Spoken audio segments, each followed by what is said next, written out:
लगभग 50 वर्ष पहले भारत की पवित्र भूमि पर एक ऐसा संत हुआ जिसे देखने में कोई राजा नहीं लगता था। कोई चमत्कारी वस्त्र नहीं थे, कोई सिंहासन नहीं था। फटे कपड़े, साधारण काया और आंखों में ऐसी शांति मानो सब कुछ जानते हो और फिर भी कुछ न कहते हो। लोग उन्हें नीम करोली बाबा कहते थे और भक्त उन्हें हनुमान जी का अवतार मानते थे। कहा जाता है वे भविष्य देख लेते थे, मन पढ़ लेते थे, एक ही समय पर दो स्थानों पर उपस्थित हो जाते थे और मृत्यु भी उनके आदेश के बिना किसी को छू नहीं सकती थी। लेकिन सबसे बड़ा रहस्य यह नहीं था। सबसे बड़ा रहस्य यह था कि दुनिया की सबसे बड़ी टेक्नोलॉजी कंपनियों की किस्मत भी कहीं न कहीं इसी बाबा से जुड़ी हुई थी। आखिर फेसबुक बंद होने से कैसे बचा? साल 2007 से 2008 तक फेसबुक अपने सबसे बुरे दौर से गुजर रहा था। याहू और दूसरी कंपनियां फेसबुक को खरीदना चाहती थीं। मार्क जुकरबर्ग लगभग हार मान चुके थे। तभी स्टीव जॉब्स ने उनसे सिर्फ इतना कहा, एक बार भारत जाओ, उस मंदिर में जहां मैं गया था। उस समय मार्क जुकरबर्ग भारत आए और उत्तराखंड के पहाड़ों में बसे कैंची धाम पहुंचे। वहां कोई भाषण नहीं हुआ, कोई प्रवचन नहीं मिला, बस एक अजीब सी शांति। कुछ दिन वहां बिताने के बाद मार्क जुकरबर्ग वापस लौटे और फेसबुक को बेचने का निर्णय हमेशा के लिए छोड़ दिया। आज फेसबुक दुनिया की सबसे ताकतवर कंपनियों में से एक है। स्टीव जॉब्स और कैंची धाम 1974 में स्टीव जॉब्स भारत आए थे। वह नीम करोली बाबा से मिलना चाहते थे, लेकिन तब तक बाबा देह त्याग चुके थे। फिर भी कैंची धाम की ऊर्जा ने स्टीव जॉब्स को अंदर से बदल दिया। बाद में उन्होंने खुद कहा था, भारत ने मुझे वह दिया जो कोई यूनिवर्सिटी नहीं दे सकती। कौन थे नीम करोली बाबा? 1900 के आसपास उत्तर प्रदेश के फिरोजाबाद जिले के अकबरपुर गांव में एक ब्राह्मण परिवार में एक बालक जन्मा। नाम रखा गया लक्ष्मण दास शर्मा।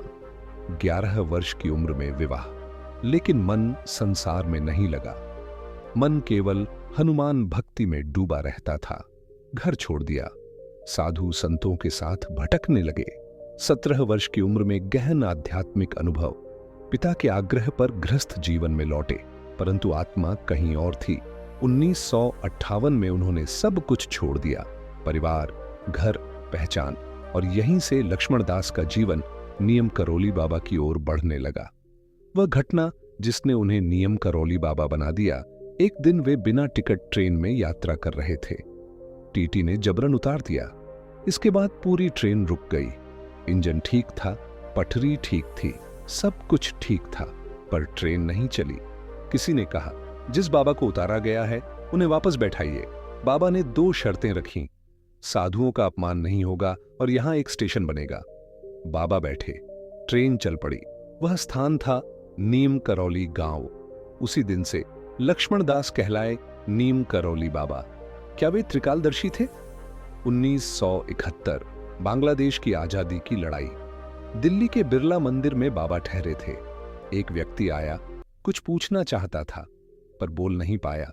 बाबा ने स्वयं कहा, चिंता मत करो, तुम्हारा भाई जल्द रिहा होगा और वह राजा बनेगा। वह व्यक्ति था शेख मुजीबुर रहमान का भाई, जिसका भाई पाकिस्तान की जेल में था और मृत्युदंड की प्रतीक्षा में था। कुछ समय बाद शेख मुजीबुर रहमान बांग्लादेश के पहले राष्ट्रपति बने। एक ही समय में 2 जगह एक नाई जिसका बेटा 3 दिन से गायब था। बाबा दाढ़ी बनवा रहे थे, साबुन लगा हुआ था। 2 मिनट के लिए उठे, फिर लौट आए। नाई का बेटा उसी समय सैकड़ों किलोमीटर दूर बाबा से मिला। वही साबुन लगी दाढ़ी, वही चादर। यह कैसे संभव था? कोई उत्तर नहीं। बुलेट प्रूफ चादर की कहानी फर्रुखाबाद। एक बुजुर्ग दंपत्ति। बाबा आए, जो मिला खा लिया, रात को सोए। रात में बाबा कराहते रहे।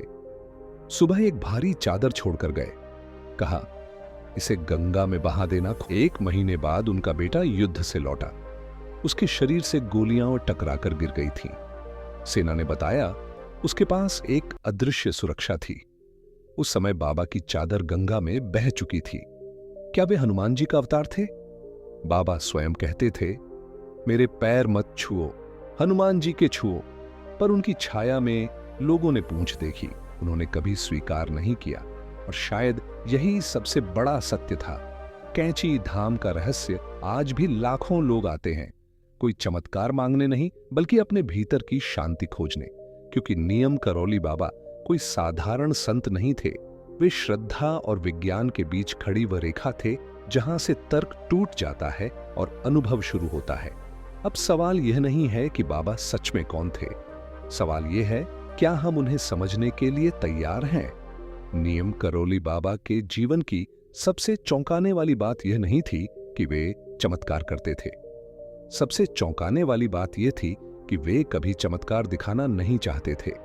जो कुछ भी हुआ वह लोगों के जीवन की मजबूरी में हुआ, उनके अहंकार को तोड़ने के लिए हुआ या फिर किसी बड़ी अनहोनी को रोकने के लिए हुआ। जब बाबा ने मृत्यु को रुक जाने को कहा, एक घटना अक्सर बाबा के निकट रहने वाले साधुओं द्वारा बताई जाती है। एक व्यक्ति गंभीर बीमारी से ग्रस्त था। डॉक्टरों ने हाथ खड़े कर दिए थे। परिवार रोता हुआ बाबा के पास पहुंचा।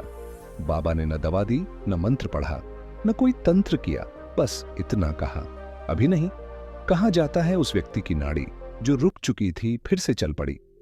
डॉक्टरों के लिए यह मेडिकल एरर था, पर परिवार जानता था यह आदेश था, उपचार नहीं। बाबा और विज्ञान, एक अदृश्य टकराव। कई विदेशी वैज्ञानिक और मनोवैज्ञानिक कैंची धाम सिर्फ देखने नहीं आए थे, वे समझना चाहते थे कोई व्यक्ति बिना बोले मन कैसे पढ़ सकता है, बिना शरीर हिलाए किसी दूसरे स्थान पर कैसे उपस्थित हो सकता है, समय की अनुभूति को कैसे बदल सकता है।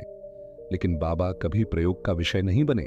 जो पूछता उसे चुप करा देते, जो जिज्ञासु होता उसे अनुभव दे देते। बाबा और विदेशी भक्त रिचर्ड अल्बर्ट, जो बाद में रामदास कहलाए, उन्होंने लिखा, नियम करौली बाबा मेरे लिए भगवान नहीं थे, वे उस सीमा का अनुभव थे जहां मैं समाप्त हो जाता है। लैरी ब्रिलियंट, जो बाद में WHO से जुड़े, उन्होंने कहा, बाबा ने मुझे सेवा का अर्थ सिखाया, न कि सिद्ध का। इन लोगों ने न बाबा से चमत्कार मांगे न मुक्ति, उन्होंने सिर्फ एक चीज पाई, दिशा। नियम करौली बाबा, जिनका आश्रम नैनीताल के पास कैंची धाम में स्थित है, एक अत्यंत रहस्यमय और दिव्य संत माने जाते हैं। भक्तों का विश्वास है कि बाबा के पास अलौकिक ज्ञान था और वे बिना कहे ही सामने वाले की पीड़ा और मन की बात समझ लेते थे। कहा जाता है कि बाबा समय, स्थान और परिस्थिति से परे थे। कई बार वे एक ही समय में अलग अलग स्थानों पर देखे गए।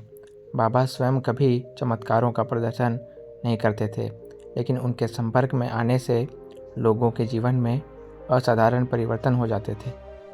बाबा का जीवन अत्यंत सरल था। वे न तो धन को महत्व देते थे और न ही प्रसिद्धि को।